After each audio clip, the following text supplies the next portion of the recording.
صدق کا جو قضیہ ہے یہ تاریخ کا نہیں ہے، یہ پیغمبر کی جائیداد اور نبی اکرم کی بیٹی اور پہلے خلیفہ کے درمیان ایک قضیہ ہے، اور ہمارے لیے رہنما کتاب جو ہے وہ کتاب اللہ ہے، نہ نہج البلاغہ ہے، نہ بخاری ہے، اور نہ اصول کافی ہے۔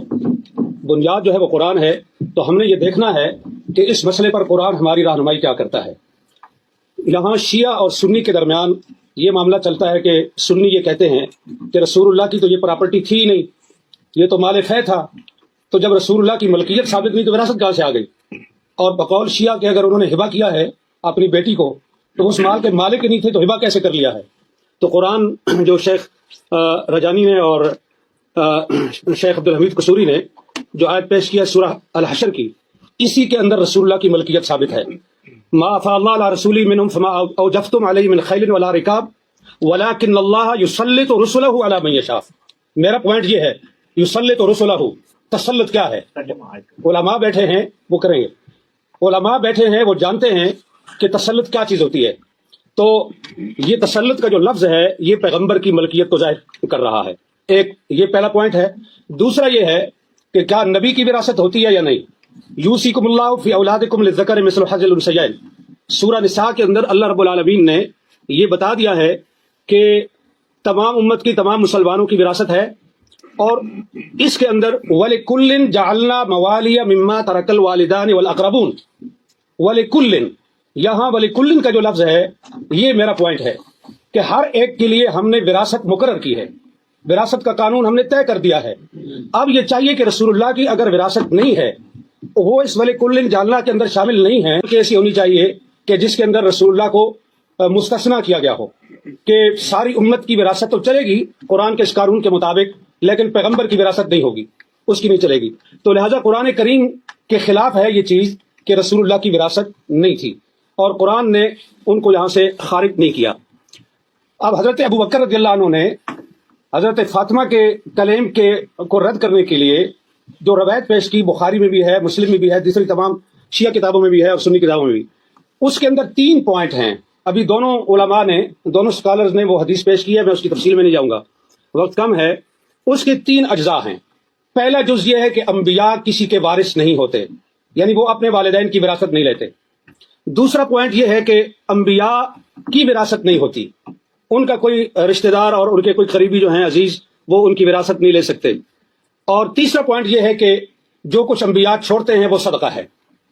اب یہاں سوال یہ ہے کہ انبیاء کی وراثت نہیں ہوتی تو رسول اکرم صلی اللہ علیہ وآلہ وسلم نے اپنے والد گرامی حضرت عبداللہ بن عبد المطلب کی وراثت لی ہے۔ اس میں 3 چیزیں تھیں۔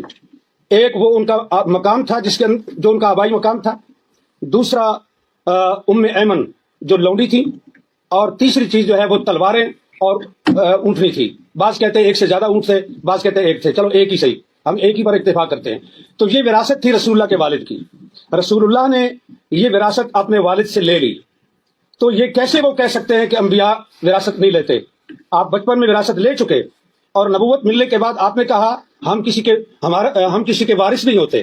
یہ دونوں باتیں ایک دوسرے کے متضاد ہیں، یہ قول اور یہ عمل، یہ دونوں ایک دوسرے کے خلاف ہیں۔ تو رسول اللہ نے اپنے والد کی وراثت لی ہے، لہٰذا یہ بات درست نہیں کہ انبیاء کسی کے وارث نہیں ہوتے۔ دوسری چیز ہے کہ انبیاء کی اولاد جو ہے اس کی کوئی وارث نہیں ہوتی، وہ وارث نہیں ہوتی تو وہ وارث سلیمان و داؤد۔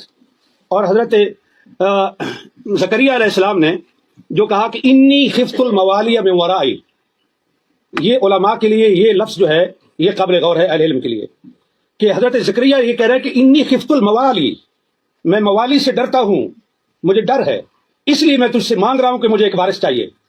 اب یہاں جو سکالر یہ فرماتے ہیں کہ یہ وراثت علم کی وراثت تھی، نبوت کی وراثت تھی، تو خفت الموالی کو آپ کہاں لے کے جائیں گے؟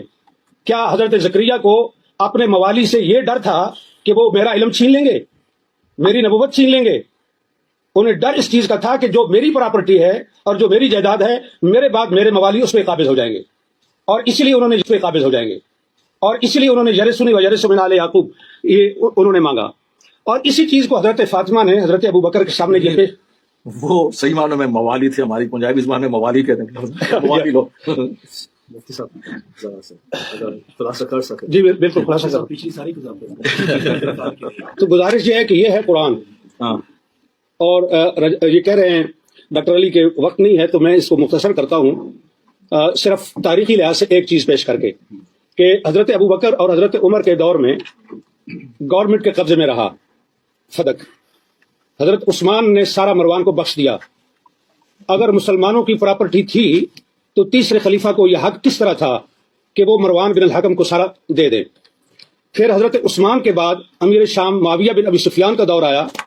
انہوں نے حضرت عثمان کے بیٹے اور حضرت اس کو مروان کو اور اپنے بیٹے کو ان تین کے درمیان فدق کو تقسیم کیا جناب معاویہ بن ابی سفیان نے. عمر بن عبدالعزیز آئے, انہوں نے اور پھر مروان نے یہ جائیداد وراثت کے طور پر اس کی اولاد کو پہنچی عبدالعزیز بن مروان کو, اور اس کے ذریعے سے حضرت عمر بن عبدالعزیز تک پہنچی.